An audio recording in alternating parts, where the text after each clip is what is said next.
Saudara, Anda menyaksikan Kompas Bisnis bersama saya Putri Oktaviani. Tak hanya Pati, kenaikan tarif pajak bumi dan bangunan atau PBB juga terjadi di sejumlah daerah. Kebijakan ini dinilai membebani warga, sekaligus memicu gelombang protes oleh masyarakat. Sementara pemerintah pusat menepis bahwa kenaikan pajak karena kurangnya anggaran dari pemerintah.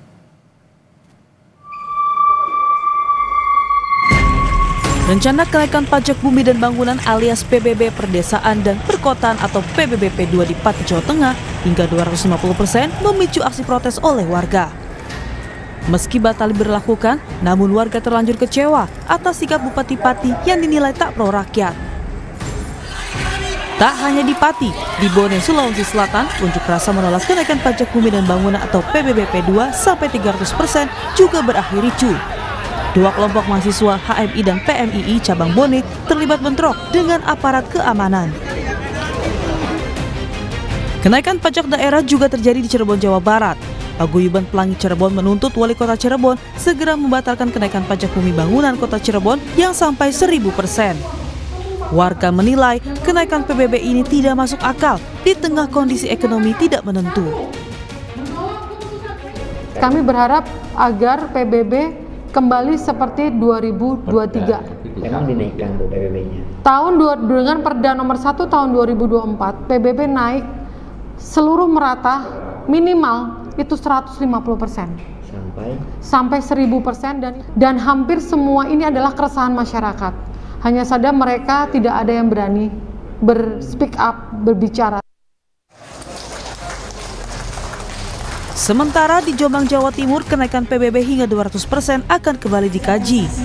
Bupati Jombang mengklaim tidak menaikkan tarif pajak bumi dan bangunan atau PBB. Ia bilang hanya menjalankan aturan yang telah ditetapkan pada tahun 2023 lalu. PBB P2 itu berdasarkan hasil Perda tahun 2023. Sudah berjalan di tahun 2004 dan 2005. Kami hanya menjalankan.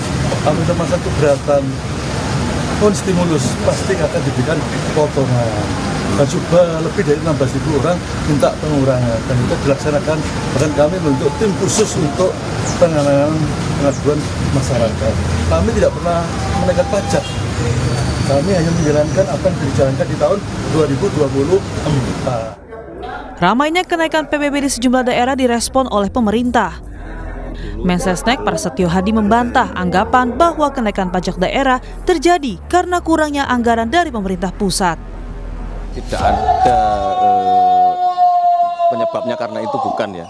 Itu kan memang kebijakan-kebijakan setiap pemerintah daerah dan memang berbeda-beda antara satu kabupaten dengan kabupaten yang lainnya. Bahkan di Kabupaten Pati dengan kabupaten di sebelahnya yang bersebelahan dengan Kabupaten Pati pun juga berbeda. Jadi bukan, menurut pendapat kami bukan karena itu. Kalaupun ada rencana atau kebijakan kenaikan PBB di daerah masing-masing. Kami kemarin konsultasi dengan Menteri Dalam Negeri, memang koordinasinya bukan dalam rangka mencari rumusannya, tidak sebenarnya, karena memang itu kan menjadi kebijakan dari setiap pemerintah daerah. Tapi bahwa koordinasinya setelah kemudian kebijakan itu dirasa menimbulkan masalah, nah disitulah kemudian kita sangat berkoordinasi sangat intens. Gelombang protes kenaikan pajak terjadi di banyak daerah. Pemerintah harus membuktikan bahwa masalahnya bukan karena efisiensi anggaran transfer daerah. Sedangkan jika persoalannya adalah ruang fiskal daerah yang terbatas, segera cari solusi. Petakan mana daerah yang punya kapasitas fiskal tinggi, rendah, dan sedang. Tim Liputan Kompas TV.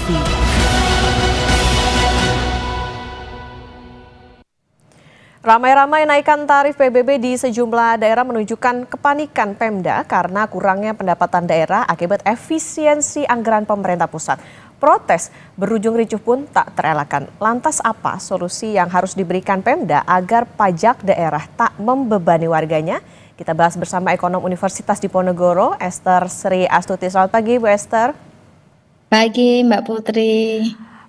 Bu Esther, pajak daerah kan naik, khusus PBB ada gejolak. Salah satu di Pati, Jawa Tengah, kemudian juga Cirebon, Jawa Barat, Bone, Sulawesi Selatan, dan Jombang, Jawa Timur. Fenomena apa sih ini, Bu, sepertinya? Ya, jadi ini kan memang di tengah kelesuan ya, ketidakpastian ekonomi, kemudian kelesuan ekonomi, kelambatan ekonomi. Jadi pemerintah daerah ini kan ingin meningkatkan kapasitas fiskal daerahnya. Nah, salah satu caranya adalah meningkatkan PAD-nya ya, meningkatkan pajak daerahnya gitu. Nah, PBB itu bisa dikatakan pajak daerah yang sangat potensial karena semua orang pasti bayar PBB gitu kan. Nah, jika itu dinaikkan maka akan terjadi lonjakan penerimaan dari pemerintah daerah. Namun hal ini yang dilakukan oleh Pemda itu seharusnya mereka bisa lebih kreatif ya. Ketika mereka meningkatkan PAD-nya, pendapatan asli daerahnya, tidak hanya dari pajak daerah, tetapi juga dari pos-pos yang lain, misalnya peningkatan penerimaan dari sektor pariwisata, kemudian industri kreatif dan seterusnya. Begitu, Mbak Putri. Oke, ada kelesuan ekonomi yang terjadi. Nah, apakah Bu Esther ini jadi bisa dikatakan bentuk kepanikannya Pemda karena fiskal mereka tipis atau bahkan berangkasnya kosong? Kalau kita ingat kan ada kebijakan-kebijakan yang memang diturunkan dari pemerintah pusat ke daerah gitu. Jadi untuk membiayainya ya mau nggak mau itu tadi nambah PAD-nya dengan cara itu. Ya, kalau kita lihat dari proporsi dari PAD terhadap penerimaan daerah ini hanya sangat kecil ya, hanya berkisar 1% ya. 1,35, 1,2% ya. Jadi hanya berkisar 1%. Nah, sebenarnya problem ini sudah berlangsung lama gitu. Tetapi kan kita ini mencuat isunya ya. Dicuatkan sekarang karena memang kondisi ekonomi ini sedang lesu, tapi pemerintah daerah tetap meningkatkan pajak. Nah, ini yang menjadi problem.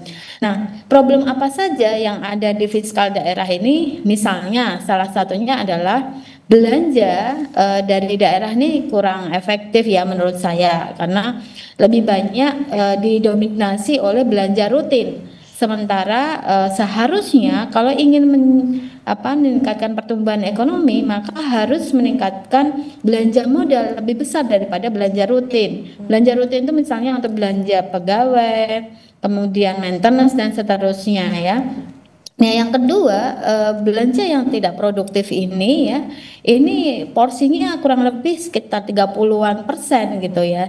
Jadi harusnya lebih spending money gitu, government spendingnya itu lebih banyak ke belanja infrastruktur misalnya, belanja untuk layanan publik gitu ya, yang kemudian masyarakat ini menikmati. Nah, sementara kalau kita lihat di masyarakat bayar pajak terus tapi tidak menikmati gitu kan. Nah, ini kan jadi problem. Padahal kondisi ekonomi ini masih melambat. Itu sih Mbak Putri. Oke, artinya yang jadi pertanyaan sebetulnya timbal baliknya kalau misalnya pajaknya dinaikkan seperti apa gitu Bu Esther ya?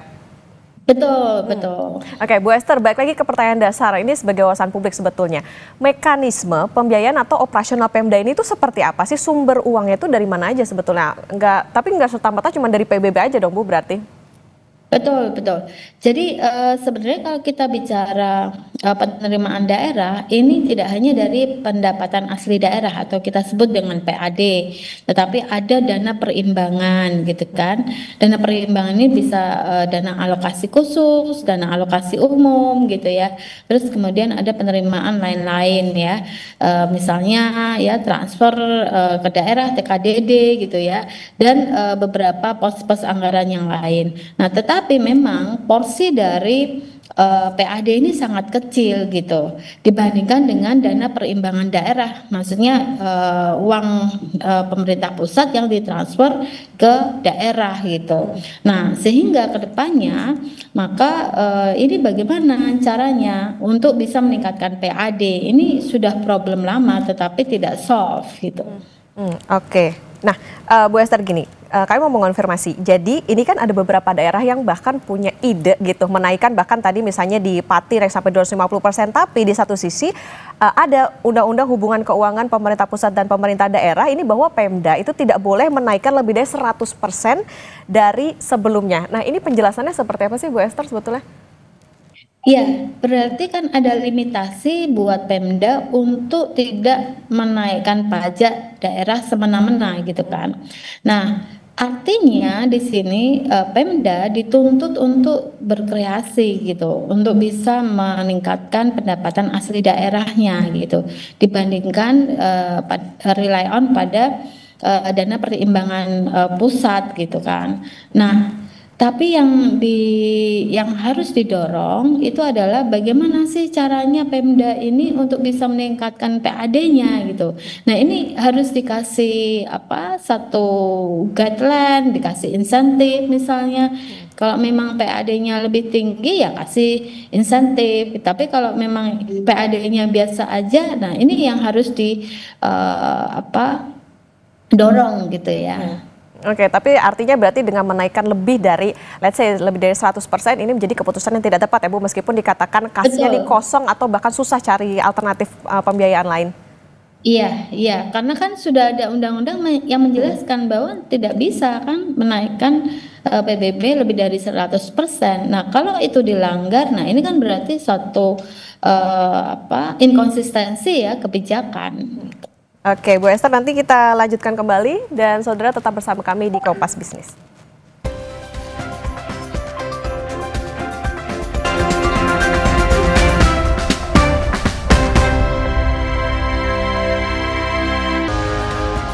Kembali di Kompas Bisnis, saudara, dan kita akan melanjutkan perbincangan bersama ekonom Universitas Diponegoro, Esther Sri Astuti. Bu Esther, kita lanjutkan kembali. Bu Esther, kalau kita melihat kan kayak kemarin misalnya di Pati begitu ya. Nah, tapi ada beberapa daerah juga yang menaikkan pajaknya gila-gilaan bisa dibilang gitu.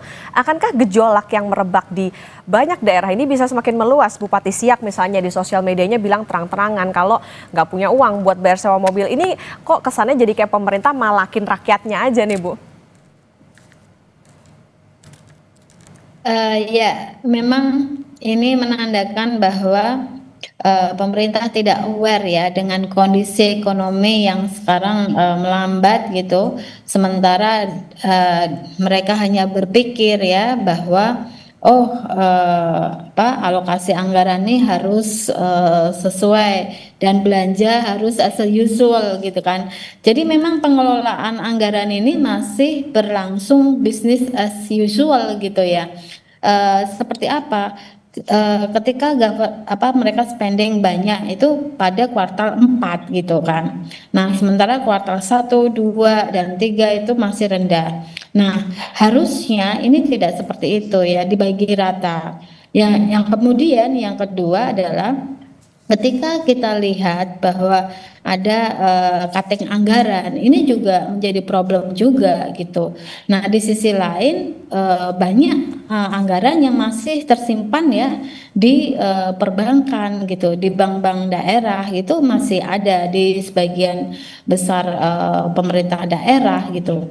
Nah, ini juga harus dilihat lagi. Nah, kemudian kalau kita lihat lagi kalau di sini ya bahwa problem fiskal daerah ini akuntabilitasnya itu harus secara administratif itu juga harus dilihat lagi. Apakah hanya berdasarkan penyerapan anggaran saja, kalau misalnya serapan anggarannya sudah 100% sudah oke. Tapi kan sebenarnya bukan itu.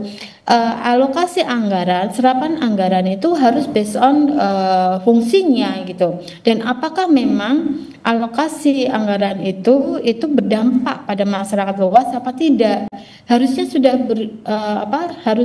diubah ke arah sana. Jadi tidak semata-mata penyerapan anggaran gitu.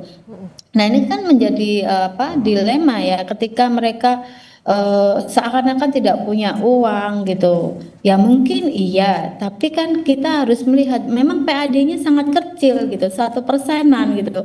Nah, lalu mereka seperti apa? Harusnya seperti apa? Ya harus kreatif memang gitu. Jadi tidak rely on pada hanya dana transfer perimbangan pusat daerah. Yang kedua juga harus melihat lagi apakah memang alokasi anggaran itu sudah efisien, efektif atau tidak gitu. Kalau lebih banyak belanja rutin ya berarti harus dikurangi ya, harus lebih diefisienkan. Tetapi kan rumusnya kalau pengen tumbuh belanja modalnya harus lebih banyak. Nah ini yang harus dirubah Mbak. Oke, utak-atik anggarannya nih sebetulnya yang dipermasalahkan kalau terutama di daerah. Bu Esther, artinya gini, permasalahannya dasarnya itu kan fiskal ya. Nah, perlukah pemerintah pusat akhirnya masuk? Apakah aturannya memungkinkan?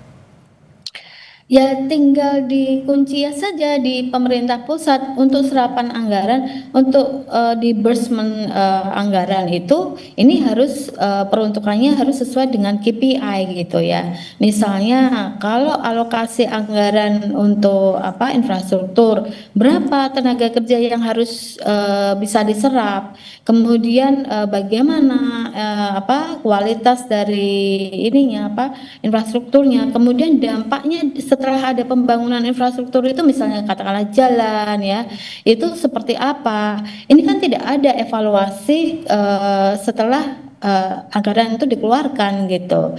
Yang ada ya cuma disbursement aja, serapan anggaran itu seperti itu saja, tetapi tidak dilakukan evaluasi. Nah ini kan harusnya bisa dikunci ya di pemerintah pusat. Bagaimana Pemda ini bisa diatur gitu. Oke, let's say artinya ada harusnya ada evaluasi nih dari pemerintah pusat dengan apa yang terjadi di beberapa daerah termasuk juga yang kemarin terjadi di Pati. Bu Esther, daerah yang sedang bergejolak ini tentang pajak bumi dan bangunan ini bisa dikategorikan apa ya dalam fiskal rendah, sedang atau tinggi? Apa sebetulnya solusinya terutama kalau misalnya bupatinya bukan petahana? Ya. Jadi kalau kita lihat nih data menunjukkan memang ada beberapa daerah yang sangat tergantung ya dengan dana perimbangan pusat daerah gitu. Nah berapa banyak gitu. Karena saya bisa sebutkan nih menurut data hanya beberapa saja yang sangat kuat ya. Misalnya kita lihat Jawa pasti DKI Jakarta, Jawa Barat, Jawa Tengah, DIY gitu ya. Bukan DIY enggak. Jawa Tengah, Jawa Barat, DKI Jakarta. Kemudian Banten itu mereka sangat kuat ya. Tidak tergantung oleh dana perimbangan pusat daerah gitu. Nah, sementara Sumatera Utara ya, kemudian Riau itu dan Kalimantan Timur itu juga relatif kuat gitu. Nah, daerah-daerah yang lain ini masih sangat tergantung oleh dana perimbangan pusat daerah. Nah, ini kan sebenarnya tidak hanya terjadi pada tahun 2025. Ini sudah menjadi problem ya beberapa tahun belakangan gitu. Nah, artinya perlu guideline dari pemerintah pusat untuk bisa meningkatkan pendapatan asli daerahnya. Tidak hanya himbauan saja, daerah harus kreatif. So what gitu? Bagaimana caranya? Mereka perlu guidance itu sih Mbak Putri. Oke, berarti artinya gini Bu, evaluasinya apa sih sebetulnya terutama bagi pemerintah pusat karena ini kan terjadi di beberapa daerah, tidak hanya di satu daerah saja supaya jangan sampai terjadi lagi nih tiba-tiba naikin PBB-nya lebih tinggi lagi kalau tadi dikatakan oleh Bu Esther ya kondisinya sekarang ekonominya lagi sulit nih buat masyarakat. Yang bisa dilakukan adalah mengatur lagi ya belanjanya. Jadi yang pertama tadi yang saya katakan belanja rutin ya harus lebih kecil daripada belanja modal ya. Kemudian diatur. Yang kedua cara mengaturnya alokasi anggaran atau pengeluaran anggaran itu harus berdasarkan fungsinya dan bagaimana multiplier efeknya kepada masyarakat di daerah tersebut. Nah itu harus diukur, tidak hanya sekedar serapan anggaran saja gitu. Nah jadi dengan demikian alokasi anggaran itu memang benar-benar sesuai fungsinya dan memang berdampak pada masyarakat luas gitu. Jadi orang bayar pajak itu bisa merasakan hasilnya seperti apa, mereka menikmati ya. Saya katakan misalnya di negara yang lain misalnya orang bayar pajak itu ya happy-happy aja ya. Karena mereka menikmati imbal baliknya. Misalnya mereka dapat seperti kalau mereka menganggur gitu ya, mereka dapat itu tunjangan selama 2 tahun menganggur karena mereka sudah bayar pajak sebelumnya gitu. Nah ini kan di sini tidak ada, orang hanya dituntut bayar pajak, tetapi tidak ada imbal balik kepada masyarakat ya. Nah paling tidak kalau tidak bisa memberikan hal itu, maka harus alokasi anggaran ya, belanja anggaran pemerintah daerah ini harus berdampak pada masyarakat luas. Jadi jangan misalnya hanya bangun-bangun jalan aja, bikin kemacetan, tetapi masyarakat tidak merasakan ini uang pajak digunakan untuk bangun jalan, menambah kemacetan. Jalan sudah bagus masih ditinggikan, padahal itu tidak perlu. Nah ini kan hanya mengejar serapan anggaran gitu ya, tidak ada fungsinya dan tidak berdampak pada masyarakat gitu. Nah yang ketiga yang harus dilakukan adalah meningkatkan penerimaannya. Sekali lagi, penerimaan pemerintah daerah atau penerimaan pemerintah itu tidak harus rely on pada pajak. Itu paling gampang memang. Untuk bisa meningkatkan PAD-nya itu majekin rakyat itu yang paling mudah. Nah ini di sini Pemda harus kreatif gitu ya, tidak harus rely on pada pajak, tetapi mungkin ada pos-pos yang lain, misalnya mendorong industri manufaktur yang ada di sana sehingga ekspornya meningkat ya, tercipta lapangan pekerjaan, kemudian di sana juga bisa masyarakat juga bisa lebih sejahtera gitu. Jadi itu yang dilakukan, harus mengatur anggarannya dan bagaimana cara untuk bisa meningkatkan PAD-nya gitu, pendapatan di daerahnya. Itu sih Mbak. Oke, baik, berarti ini menjadi evaluasi juga bagi pemerintah daerah untuk bisa meningkatkan pendapatan asli daerahnya, utak-atiknya gimana alokasinya, jangan cuman kesannya nih kayak cuman balik lagi malakin rakyatnya aja, apalagi kalau dampak atau misalnya hasil dari pajaknya itu nggak berasa. Ini tentu perlu perhatian dan juga evaluasi yang mendalam dari pemerintah pusat. Terima kasih Ekonom Universitas Diponegoro Ibu Esther Sri Astuti sudah bersama di Kompas Media. Sehat selalu Bu Esther. Sehat selalu Mbak Putri, terima kasih.